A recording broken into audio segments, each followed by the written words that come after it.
When the first humans looked up before they had words for heaven or time, they saw fire suspended in the sky, a flame that never went out, that rose unfailingly every morning and died every night.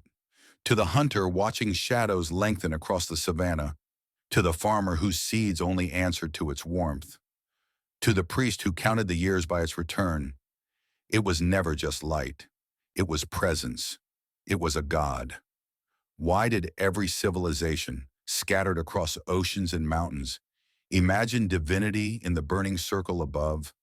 Why did the same star, distant and indifferent, become Ra in the deserts of Egypt, Amaterasu in the mountains of Japan, Surya in the hymns of India, Apollo in the marble temples of Greece, and Tonatiuh in the blood-soaked pyramids of the Aztec world?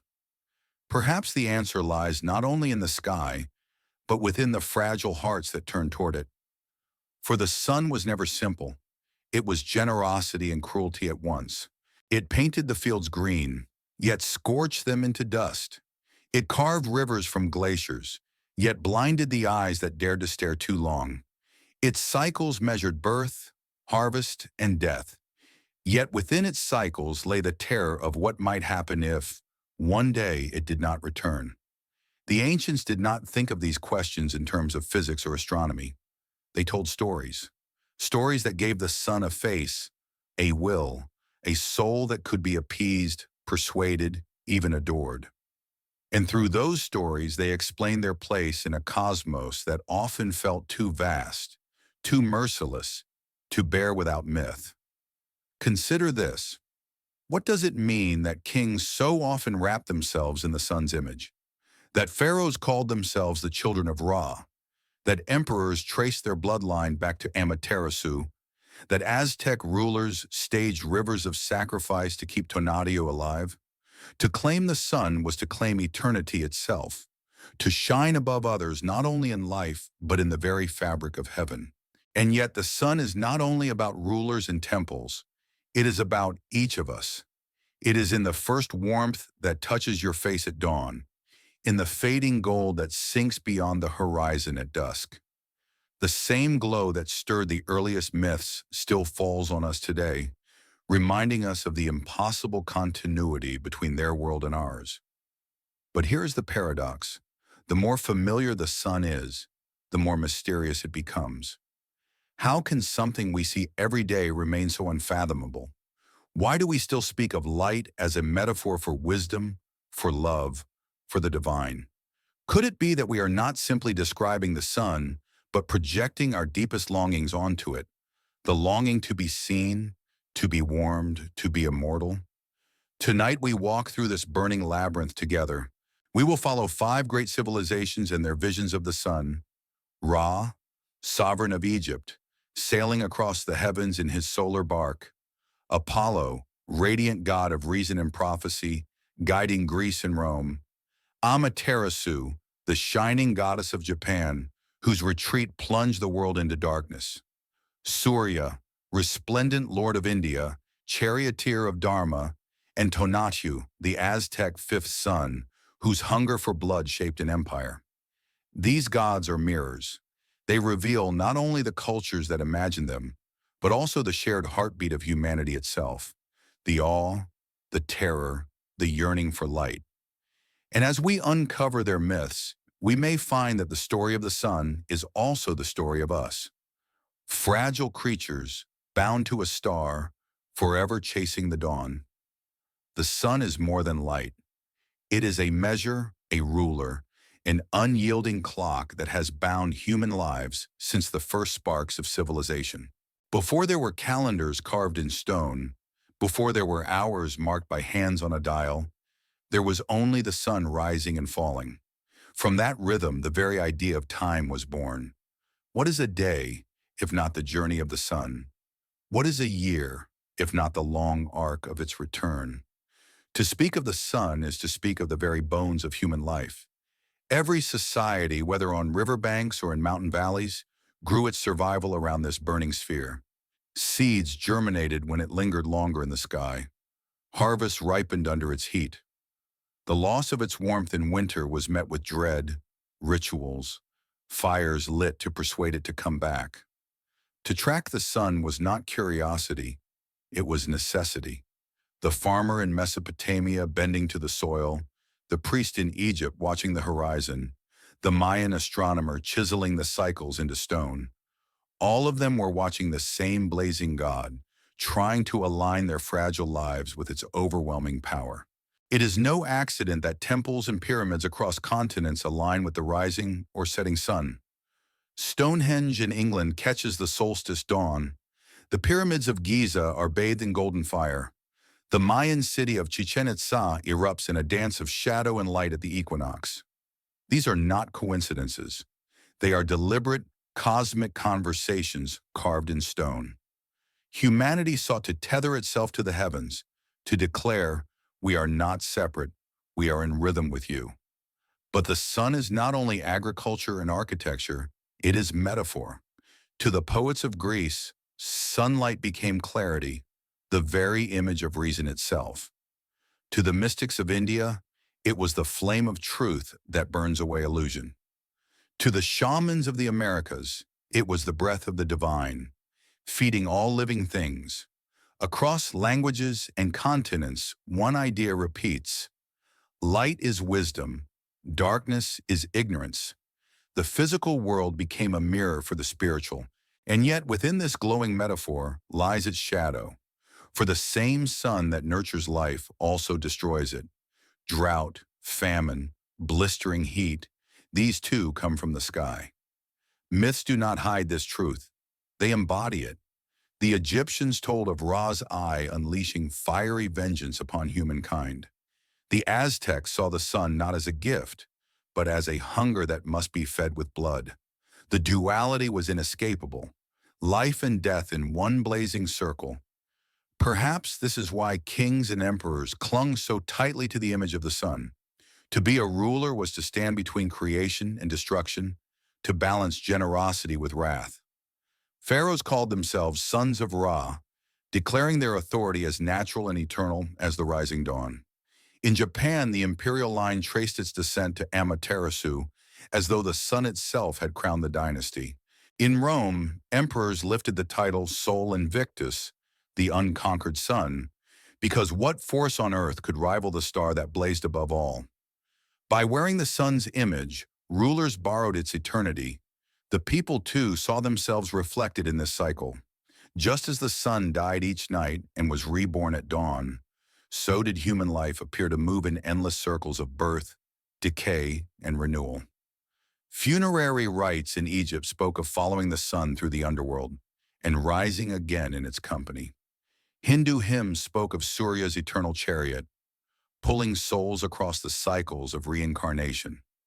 Even in Europe, winter solstice festivals celebrated the rebirth of the sun, echoing in later traditions of light returning in the darkest season. What fascinates us still is how these archetypes repeat, though the civilizations never touch one another. A solar chariot in Greece, a solar chariot in India, a divine eye in Egypt, a divine mirror in Japan, a hungry sun demanding sacrifice in Mexico, a vengeful sun scorching rebels in the desert. How is it that cultures divided by oceans conjured such similar visions? Was it pure coincidence, or does the human mind, staring at the same fiery sky, dream in the same symbols? We see it even today. The sun remains on flags, on coins, on the emblems of nations. It is in the halo behind saints, in the glowing aura of superheroes, in the very language we use to describe knowledge, enlightenment, illumination, to shed light on the truth. Science has stripped away the myths, revealing nuclear fusion instead of gods, but the awe is unchanged. The metaphors persist because they were never only about the sky. They were about us. For in the end, to speak of the sun is to speak of longing, the longing to understand, the longing to endure, the longing to believe that life, like the dawn, will always return. It is no wonder, then, that the myths of the sun became the myths of humanity itself. Tales of kings and empires, of hunger and generosity, of light that blinds and light that guides. And now, with this understanding of the sun's universal place in the human soul, we can turn to five figures who embody its power. Five gods born from five great civilizations, each carrying the same fire, yet casting a different shadow. Together they reveal not only what the sun is, but who we are when we gaze upon it. When dawn broke over the valley of the Nile, it was not just another morning. The desert burned with the first streaks of gold, the river caught fire with reflection, and a people awoke whose lives were tied to the rhythm of that single blaze in the sky. In Egypt, there was no separation between survival and sunlight. Without the Nile's waters and the sun's warmth, there was nothing. No barley, no brick, no dynasty. And above it all, beyond the reach of kings and armies, loomed the figure of Ra, the god of the sun. To the Egyptians, Ra was not merely a celestial body, he was the principle of life itself, the pulse of creation, the great eye watching all. The stories tell that in the beginning there was only the void, none, the endless waters of chaos. From that dark silence rose a mound, the first land, and upon it appeared Ra, radiant, self-created. He had no parents, no origin. He was the source. From his body came other gods.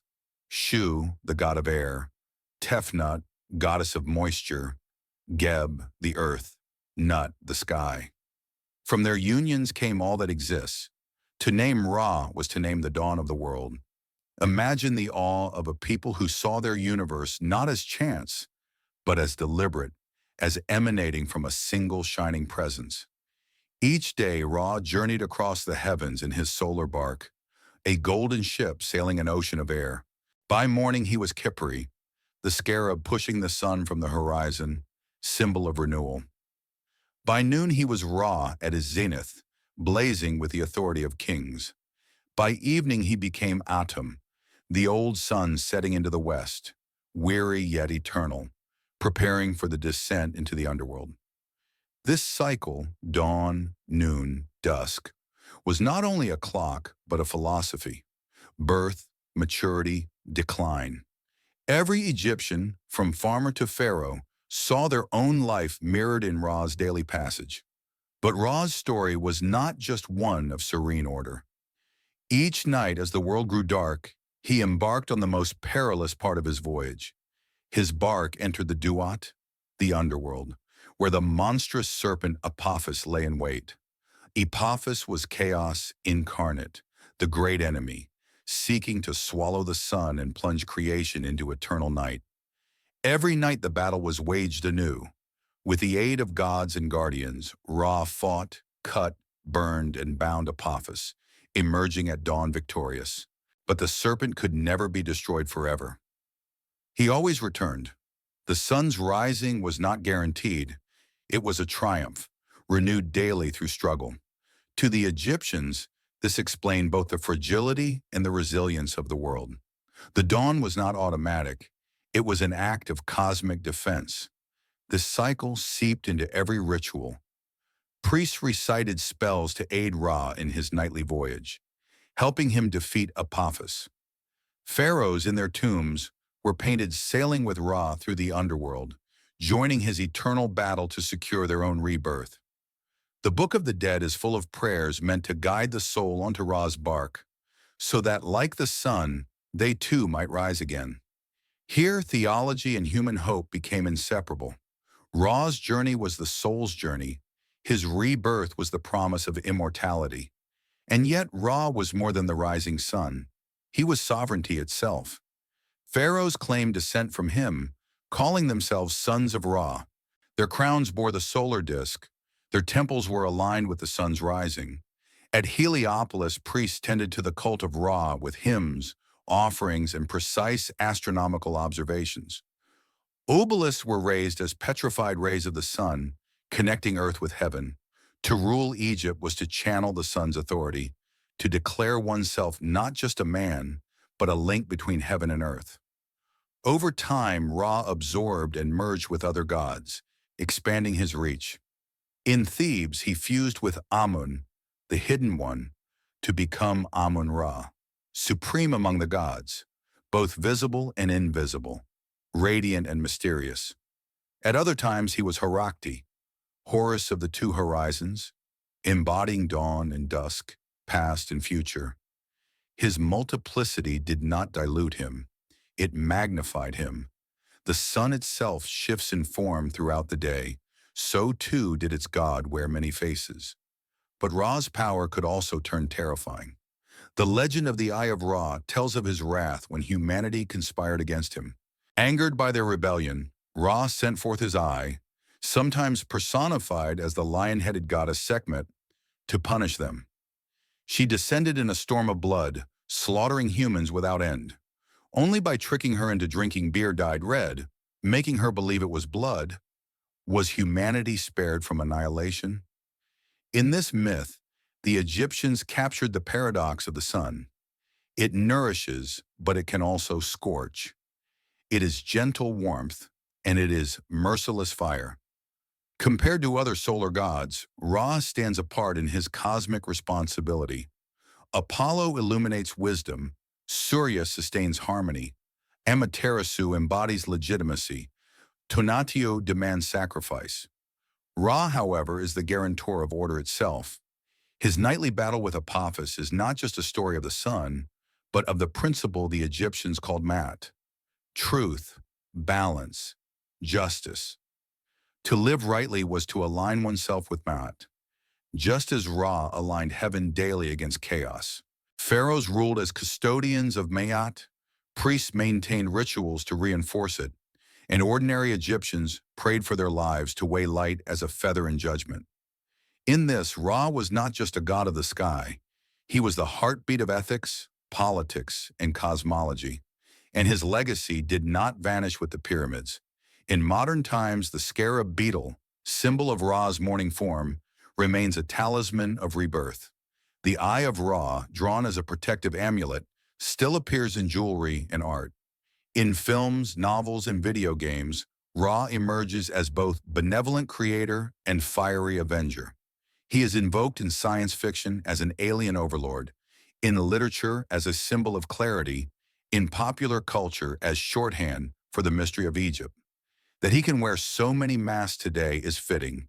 He always did. But beneath the layers, one truth endures. Ra represents the human need to see light not as indifferent, but as meaningful. The Egyptians refused to believe the sun rose simply because it must.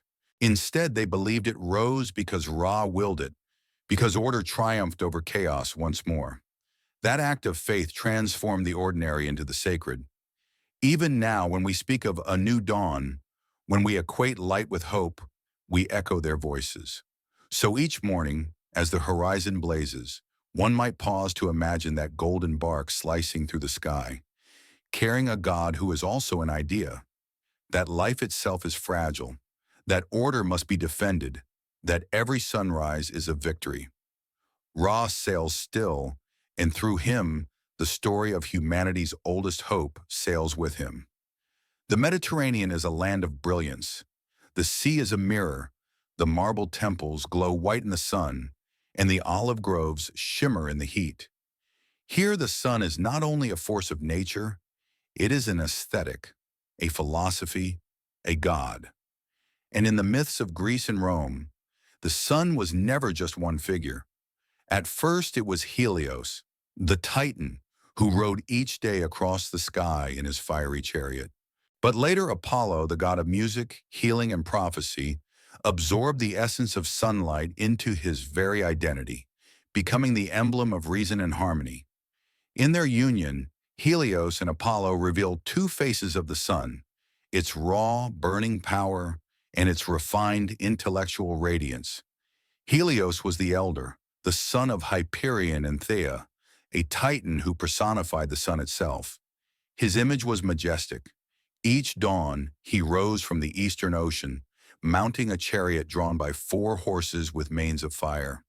Across the heavens he rode, watching everything below with all-seeing eyes. At night he descended into the western sea, sailing back unseen in a golden vessel to repeat the journey. To the Greeks, Helios was tireless, impartial, and vigilant. He was not merely light, but witness. Oaths were sworn in his name, for nothing escaped his gaze. In one myth, it was Helios who revealed to Hephaestus the adultery of Aphrodite and Ares, for his eyes missed nothing. In another, he was the one who saw Demeter's daughter Persephone abducted into the underworld. Helios was the embodiment of illumination. What is hidden cannot remain hidden beneath his light. Yet Greek religion was fluid. As the Olympians rose to prominence, Apollo grew from a local deity into one of the most central gods of the pantheon. Son of Zeus and the Titaness Leto, twin brother of Artemis, Apollo began not as a sun god, but as a god of music, poetry, prophecy, and healing. He carried the lyre, led the muses, brought harmony to the arts. But the Greeks, who loved to weave connections, gradually associated his radiance with the sun's glow.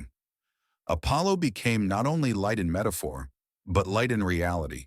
And once he took the role, it suited him perfectly. Where Helios was raw fire, Apollo was clarity. His light was not only physical, but intellectual. He represented sophrosyne, moderation, balance, reason. His oracle at Delphi was the beating heart of Greece, a place where kings and city-states sought guidance. Know thyself, inscribed at the temple, was Apollo's command. Light here became a metaphor for self-knowledge, for wisdom that shines upon the soul. And yet the Delphic prophecies were riddles, veiled in mystery. Apollo illuminated, but never bluntly. His light was one that revealed through layers, demanding interpretation, reflection, humility. Greek culture itself divided the human spirit into two poles, the Apollonian and the Dionysian. Apollo stood for order, discipline, proportion, and clarity. Dionysus, his opposite, stood for ecstasy, chaos, intoxication, and passion. Together, they defined the spectrum of human existence. Too much Apollo, and life became rigid. Too much Dionysus, and life dissolved into frenzy. The sun in this scheme belonged to Apollo, steady, illuminating, measured. To live under his gaze was to live in harmony. But myths also warned of the sun's danger. The tale of Phaethon, son of Helios, tells of ambition gone too far. Phaethon begged to drive his father's chariot for one day. Helios, against his better judgment, consented. But the horses of fire were too wild for mortal hands. They swerved, scorching the earth into deserts, setting forests ablaze. To save the world, Zeus struck Phaethon down with a thunderbolt, his body crashing into the river Eridanos. This myth is cautionary. Sunlight is power, but power demands control. The sun's chariot is not to be taken lightly. Rome inherited both Helios and Apollo. Helios they renamed Sol, later worshipped as Sol Invictus, the unconquered sun. Apollo they adopted eagerly, especially under Augustus, who built grand temples in his honor. Augustus styled himself as a new Apollo, bringing light, peace, and order after civil war. The sun became imperial propaganda, eternal, unconquered, bestowing legitimacy on the emperor. Later, Sol Invictus nearly became the empire's supreme god, his imagery so potent that early Christianity absorbed it. Christ was depicted with rays like the sun, a conqueror of darkness, his halo a circle of light. Even today, the very idea of holiness is bathed in solar imagery. When compared to Ra, Apollo and Helios reveal a shift in emphasis. Ra fought nightly battles against chaos, securing the cosmos. Apollo did not struggle. His light was effortless, serene, and rational. Surya's chariot mirrored Helios's, but while Surya's horses carried cosmic law, Apollo's represented proportion and reason. Amaterasu's retreat into the cave suggested fragility. Apollo's radiance suggested inevitability, and Tonatiuh's hunger demanded sacrifice, where Apollo demanded knowledge. The sun can be war, wisdom, fragility, hunger. In Greece, it was clarity. The cultural echoes are everywhere.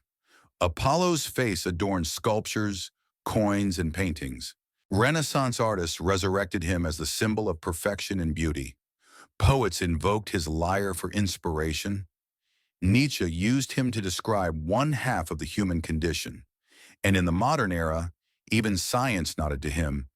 The Apollo missions carried his name to the moon, as though humanity's first steps into the cosmos required the patronage of light itself. Helios too endures, in the sunburst crowns of statues, in literature, in the endless image of the sun's chariot across the sky. Together, Apollo and Helios remind us of two truths. First, that the sun is impartial witness. Nothing remains hidden in its gaze. Second, that the sun is clarity itself, the possibility of order and harmony. Their myths urge balance, ambition tempered by wisdom, light tempered by humility. To walk beneath their radiance is to remember that knowledge is fire. It can illuminate, but it can also burn.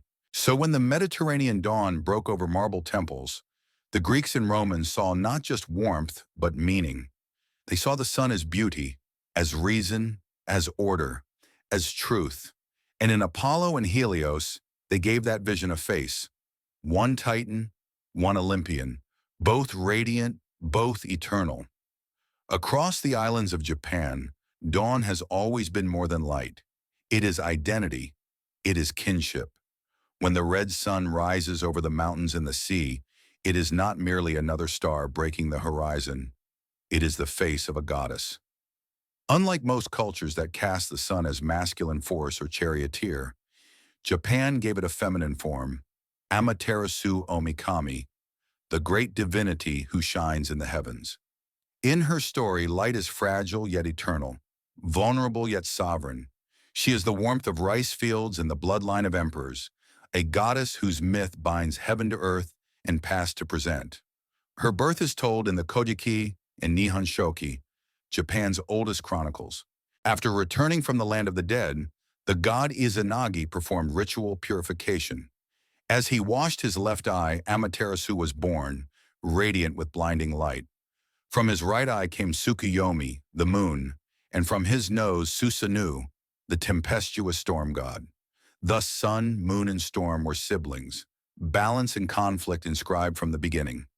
Amaterasu was given rule over the heavens, her brilliance unmatched. The Japanese people saw in her not just the source of warmth and growth, but the embodiment of order and legitimacy. Yet her most famous story is not of shining, but of absence. Angered by her brother Susanoo's violent rampages, he desecrated her rice fields, hurled a flayed horse into her weaving hall, and caused chaos in heaven. Amaterasu withdrew in grief and fury. She sealed herself inside the rock cave of heaven, pulling a massive stone across the entrance. The world was plunged into darkness. Crops withered, rivers chilled, chaos spread. Without her light, the earth was lost. Even the gods despaired.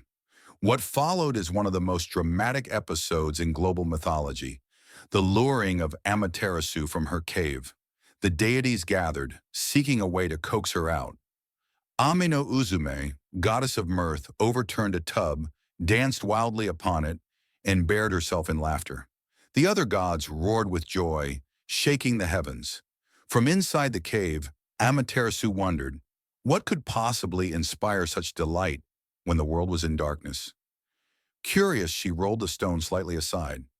At that moment, the gods placed a polished mirror at the cave's mouth. Seeing her reflection for the first time, she was entranced. Believing it another radiant being, she leaned forward. In that instant, the gods pulled her fully into the open, sealing the cave behind her. Light returned to the world. This myth is layered with meaning. The sun, though divine, could vanish. Order could collapse. Unlike Ra, who battled chaos every night, Amaterasu withdrew out of wounded pride and pain. Her absence revealed how fragile life is without light, and her return was not forced by violence, but by community, celebration, and the clever use of reflection. The mirror, laughter, ritual, these were the tools that restored harmony. Light returned because it was invited. Amaterasu's myth is not confined to cosmic drama. It is also political. The Japanese imperial family claimed descent from her line. She sent her grandson, Ninigi, to Earth, bearing the three sacred treasures, the sword, the jewel, and the mirror. These became the imperial regalia of Japan. From Ninigi's descendants came Jimmu, the first emperor. Thus, the emperor's legitimacy was not merely political, it was divine. He ruled as the child of the sun goddess herself. To this day, the mirror is housed in the grand shrine of Ise, the holiest site of Shinto, rebuilt every 20 years in a ritual of renewal that has lasted over a millennium. The gender of Amaterasu is striking. In most mythologies, the sun is male, vigorous, warlike. The moon is female, soft, changeable. Japan inverted this. The sun was maternal, sustaining rice and life, yet also temperamental, capable of withdrawal. Her femininity did not diminish her sovereignty, it defined it. She was both nurturing and absolute, embodying the duality of light, warmth and power, gift and necessity. Compare her to Ra, who symbolized kingship and order. Both granted legitimacy to rulers. Both were tied to the continuity of empire. But Ra fought chaos as serpent. Amaterasu fought only her own sorrow and rage. Compare her to Apollo, whose light was clarity. Amaterasu's light was identity, the very soul of a people. Compared to Surya, constant and serene, Amaterasu was fragile and emotional. Compared to Tonatiuh, hungry for sacrifice, she required no blood, only respect and ritual. Each vision reveals not only the sun, but the people who worshipped it. Amaterasu's presence still burns in modern Japan. The national flag, the Hinomaru, bears her emblem, the rising sun, red against white. The nation itself is called Nihon, origin of the sun. Festivals honor her radiance. Pilgrims still flock to Ise Shrine, bowing before her mirror. And beyond religion, her image appears in anime, literature, and even international symbolism, a goddess reimagined for new generations. She has not faded into history, she remains a living emblem. Her myth also speaks universally. Who among us has not known darkness, retreat, withdrawal? Who has not felt the world dimmed by grief or anger? And who has not been coaxed back by laughter, by community, by the mirror of ourselves reflected in others? Amaterasu's cave is not only a Japanese story, it is a human one. The sun can hide, but it can also return. And this is perhaps her deepest lesson. Dawn is not inevitable. It is earned. Light does not come because it must, but because it is welcomed, nurtured, celebrated. She teaches that the sun is not merely sovereignty or power, it is relationship. It is fragile, dependent on the bonds between beings, divine and mortal alike. So when the red sun rises over Japan, it rises not only as a star, but as an ancestor, a reminder, a promise. Amaterasu still shines in heaven, and through her, the Japanese people see not just light, but themselves reflected. At dawn across the Indian subcontinent, the air vibrates with ritual. The first rays of light fall across temples and rivers where worshippers stand waist-deep, palms joined, whispering mantras to the rising sun. Bells ring, conch shells blow, and for a moment the horizon is not just sky, it is divinity unveiled. For millennia, that divinity has had a name, Surya, the Shining One. Unlike many gods who fade into myth, Surya endures. He is not a relic of the past, but a living presence, still greeted every morning by millions. Surya's story begins in the Vedas, the ancient hymns of India, composed more than 3,000 years ago. In the Rig Veda, Surya is praised as the eye of the gods, the golden disk illuminating heaven and earth. He is the witness, the all-seeing, the bringer of law and order. His daily journey across the sky is not mere astronomy, it is cosmic assurance that the world still holds to RTA, the principle of truth, balance, and harmony that sustains all existence. Without his light, there is no rhythm, no dharma, no life. The image of Surya is majestic and precise. He rides a radiant chariot drawn by 7 horses, sometimes described as one horse with 7 heads. The symbolism is layered. The 7 rays of the sun, the 7 days of the week, the 7 colors of light, the 7 chakras within the human body. His charioteer is Aruna, whose name means reddish glow, the crimson of dawn. To picture Surya is to picture time itself in motion, pulled by horses that are also cosmic principles. In the Vedic imagination, Surya was both the father and nourisher of all life. Crops grew at his command, rivers shimmered under his rays, and human health was tied to his favor. Hymns prayed to him not only for light, but for healing. "Let me behold the sun," one Vedic prayer declares, "so that I may live." This devotion did not end in abstract poetry. It became practice. Even today, the discipline of yoga begins with Surya Namaskar, the sun salutation, a series of 12 flowing postures performed facing the dawn, each breath an offering to the god of light. In every stretch and every bow, the body acknowledges its dependence on the sun's energy. Surya's temples are among the most spectacular monuments of India. The Konark Sun Temple in Odisha, built in the 13th century, is a cosmic chariot of stone.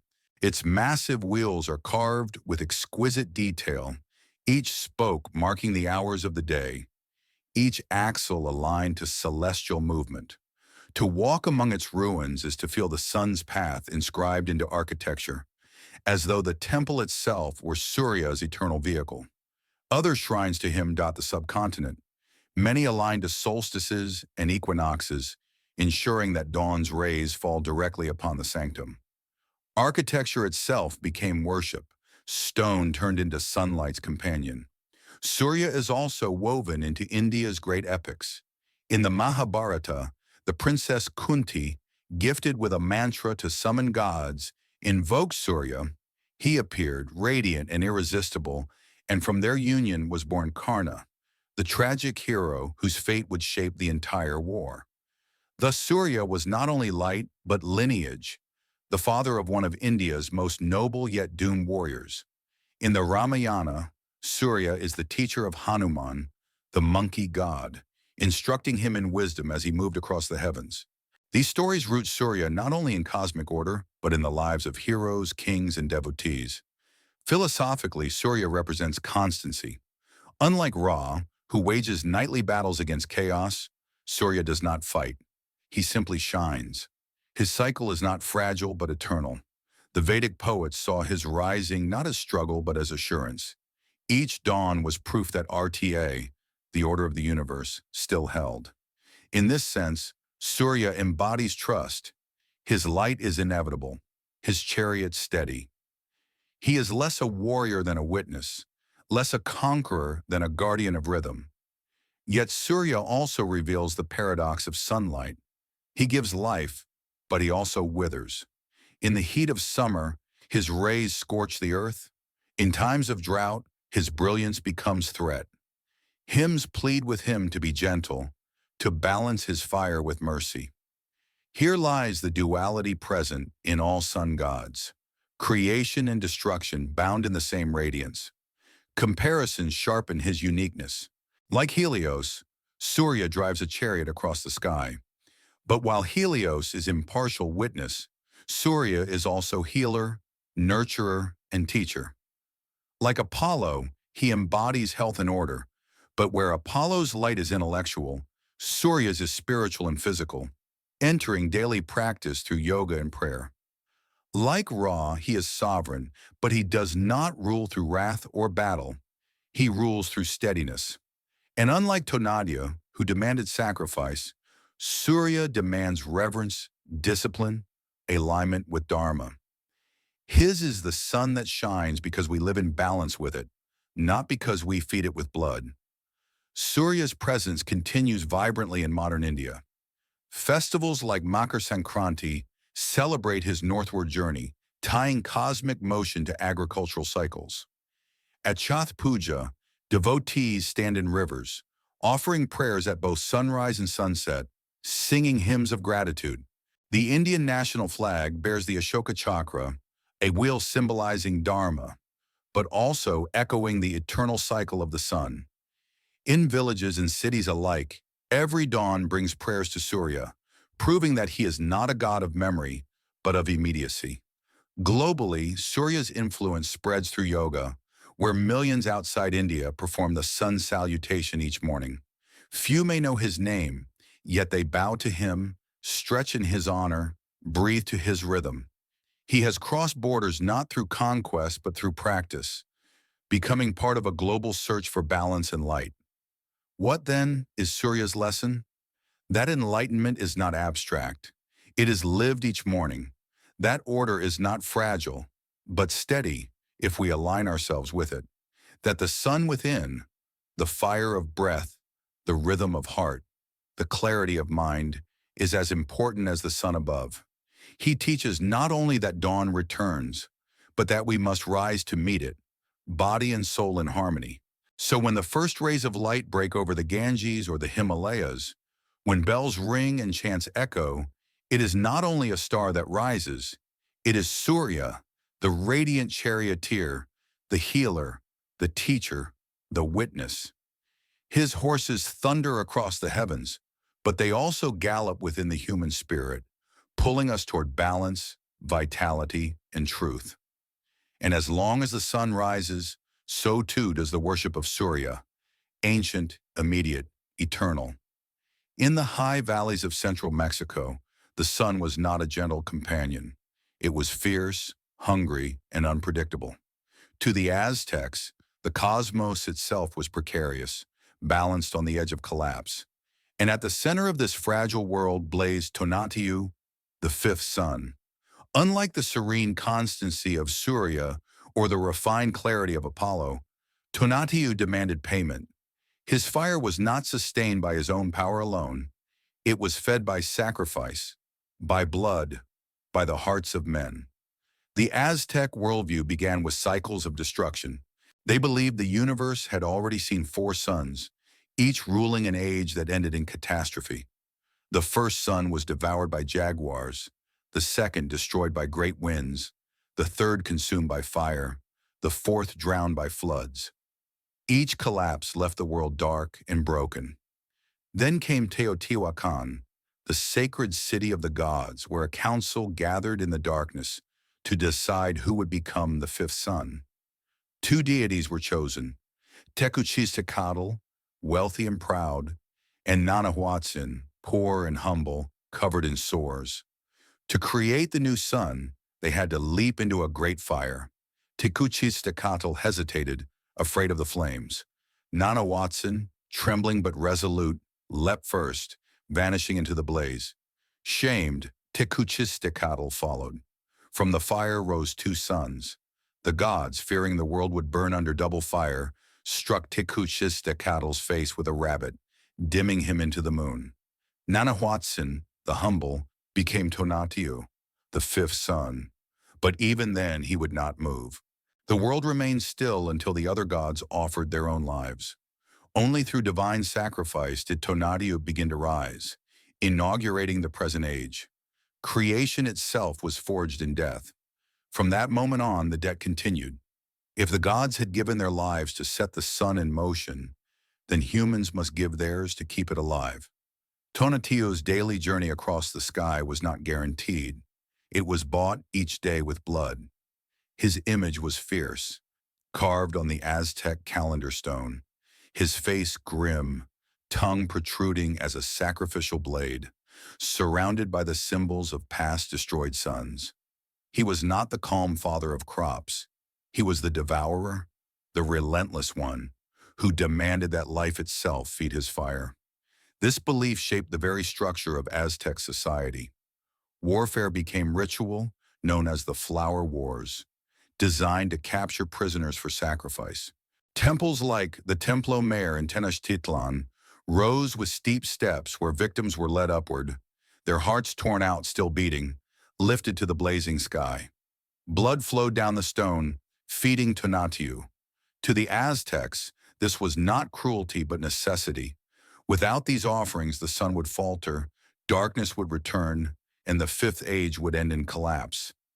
Imagine the psychology of a people who believed their very survival depended on sacrifice. Every dawn was victory, but also warning. The universe was fragile, temporary, always one heartbeat away from ending. Life was a loan from Tonatiuh, and every breath carried a debt. In this worldview, humans were not insignificant. They were central. Their offerings sustained the cosmos. The sun's fire was not indifferent. It was a pact. Philosophically, Tonatiuh embodies the harsh truth that nothing is free. Light, life, progress, all come at a cost. While Ra battled chaos nightly, while Surya rose serenely, while Amaterasu withdrew and returned, Tonatiuh stood immovable, demanding tribute. He did not wage war himself. He compelled mortals to wage it for him. In this, his myth is both terrifying and strangely empowering. The fate of the cosmos rested not only in divine hands, but in human ones. Compare him to the other solar gods, and the contrasts sharpen. Ra's eye punished humanity once, but Ra sought balance.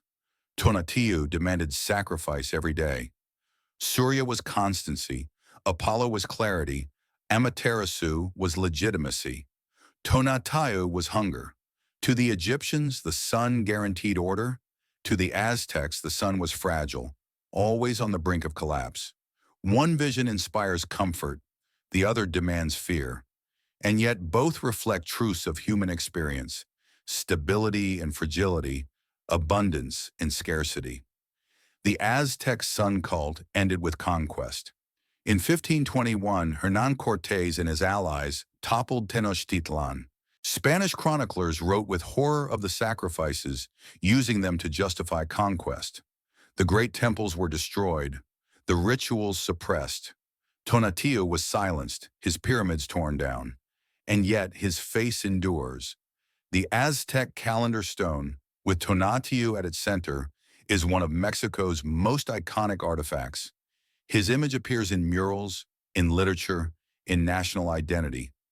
Artists like Diego Rivera painted him as both memory and warning, a reminder of the power and the terror of the past.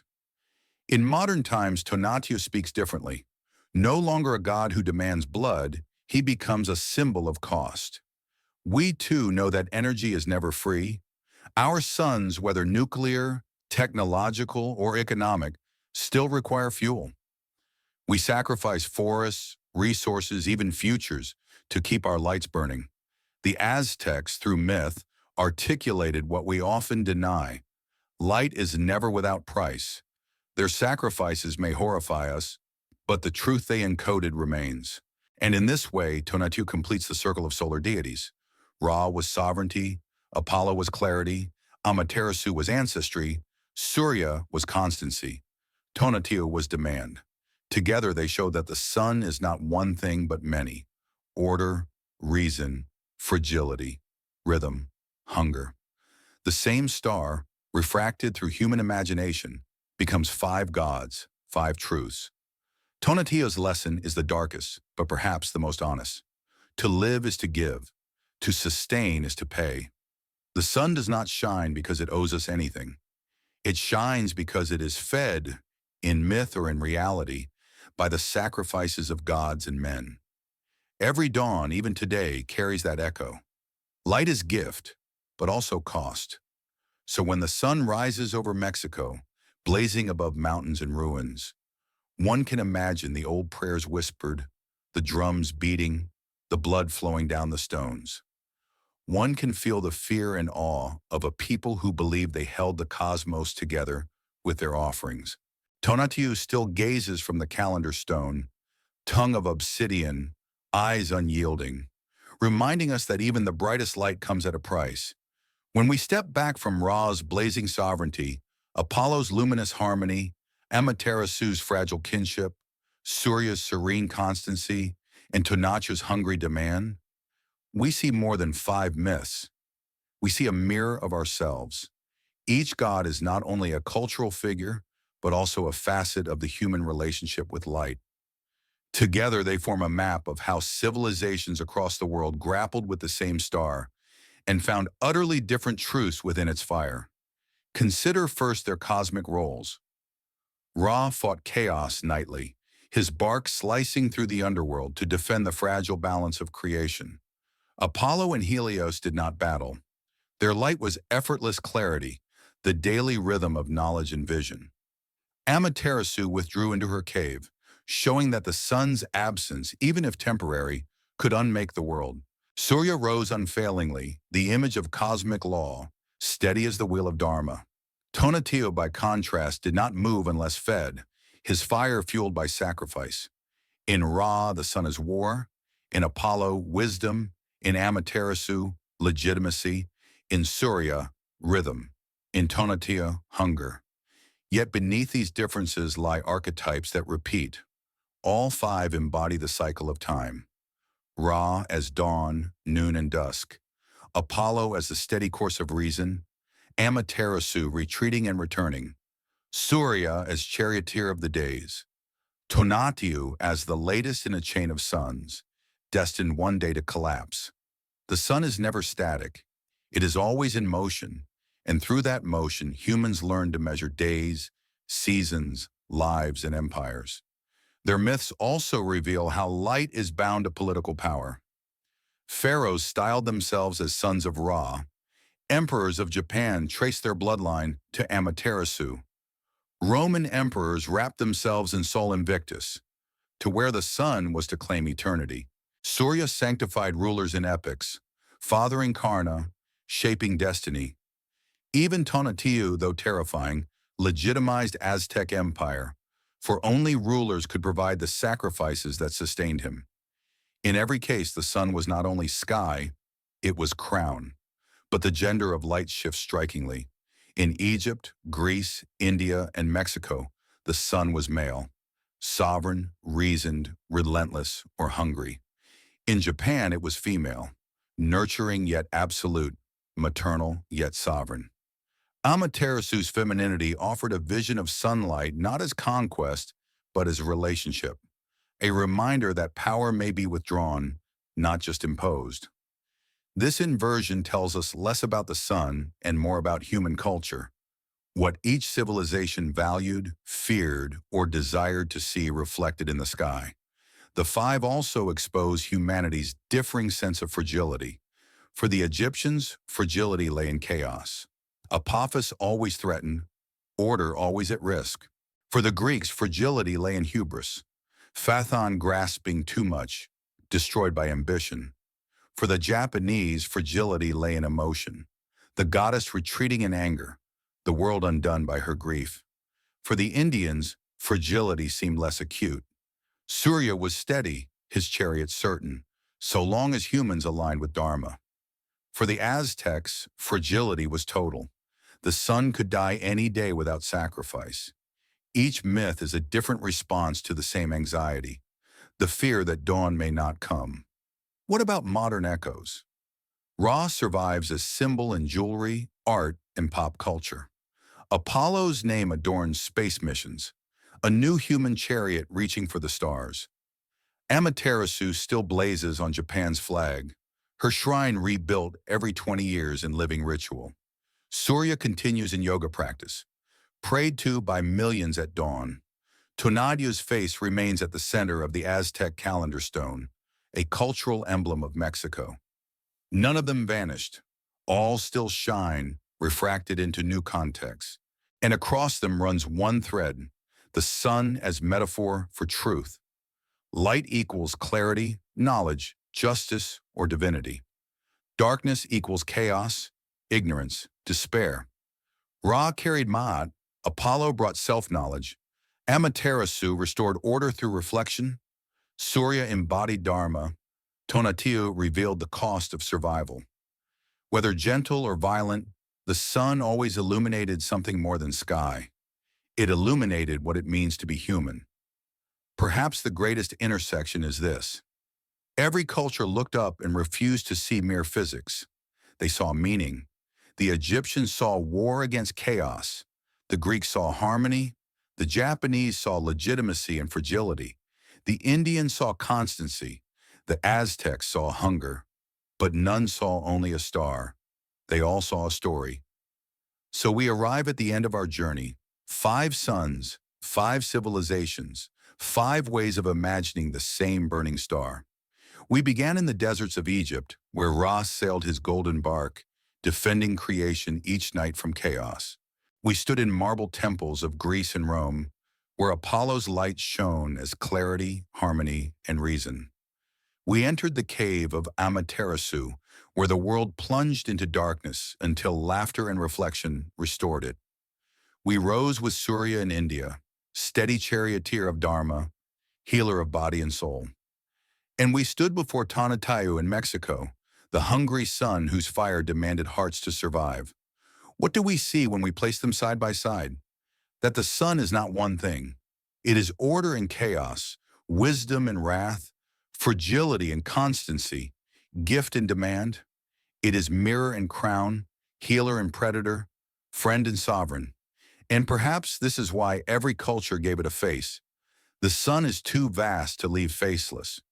To endure its brilliance, we need story. To make sense of its duality, we need myth. But behind these myths lies something deeper, ourselves. The gods of the sun are not really about the sun. They're about how humans wrestle with dependence, fear, ambition, and hope. Do we see life as fragile, like the Egyptians? Do we seek clarity, like the Greeks? Do we build legitimacy from ancestry, like the Japanese? Do we trust in steady cycles, like the Indians? Or do we accept cost, like the Aztecs? Each answer is less about the sky and more about the human soul reflected in its fire. And so the question lingers. When we worship the sun, do we worship the star, or do we worship our reflection in its light? Perhaps both. Perhaps that is what myth has always done. It takes the infinite and makes it intimate. It takes the burning heavens and reveals the human heart. Today we no longer offer hymns at Heliopolis or hearts at Tenochtitlan, but the metaphors remain. We still speak of enlightenment, of new dawns, of shining truth. We still crown saints with halos, heroes with radiant auras, nations with suns on their flags. The gods may fade, but the symbols endure, and maybe that is the lesson of the sun itself. It is always the same star, yet always new at dawn. It teaches resilience, but also humility. It reminds us that we are small, yet also luminous, capable of creating meaning from fire that does not care whether we live or die. To look at the sun is to remember both our fragility and our power. So let us leave this journey not with answers, but with questions. What light do we follow? What debts do we acknowledge? What dawns do we still await? And when darkness falls, as it always does, what stories will we tell to coax the sun back from the cave? If these tales of fire and faith stirred your imagination, join us for the next step. There are other gods waiting, of the moon, of storms, of underworlds. Subscribe, share, and keep walking with us into the myths that shape the human soul. For as long as stories are told, the sun will never set.